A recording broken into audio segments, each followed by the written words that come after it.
অনেক শান্তি। পুকুর পাড়ে একা একা পাও ডুবিয়ে বসে থাকাটা অনেক শান্তির একটা বিষয়। পুকুরটা কেমন হলো জানাবেন। সিঁড়ি এগুলা কাঠের, কাঠ দিয়ে বানানো, লাল রং করেছি। আর এগুলা বাঁশ আর কাঠ দিয়ে নতুন পুকুর।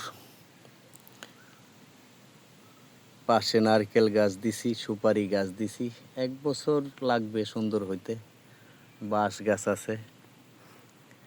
ওইদিকে অনেক জংলা ছিল, মাটি কেটে তারপরে পার বানাইছি। মাশাআল্লাহ, ভাবছিলাম যে বৃষ্টিতে ভেঙে যাবে, ভাঙে নাই, সুন্দর হয়েছে।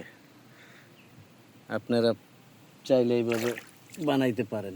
এই যে কাঠ দিয়ে 5 বছর যাবে। সুন্দর সুন্দর পরিবেশ। এই যে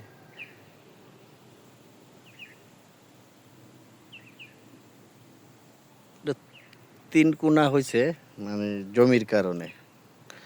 এটাও ডিজাইনটা সুন্দর হয়েছে, এটা বেশি পছন্দ হয়েছে। 3 কোণা না হইলে 3 কোণা পুকুর তেমন একটা দেখা যায় না। খুবই ভাল লাগতেছে, পানির মধ্যে বসে আছি, শরীর ঠান্ডা হচ্ছে।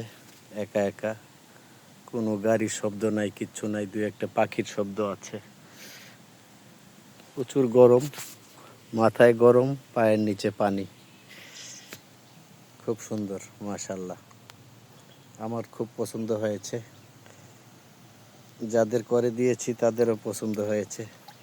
কারণ আমার অডিয়েন্স, আপনারা বন্ধুরা যদি পছন্দ করেন, নিজের কাছে ভালো লাগবে। একটু কমেন্ট করে জানাবেন। শাপলা ফুলও দিছি, আপনারা দেখতে পাচ্ছেন কিনা জানি না, এখনো ফুল ফুটেনি, নতুন লাগাইছি তো। এই যে কালো কালো দেখা যাচ্ছে, এগুলা শাপলা, এখনো ফুল ফুটেনি।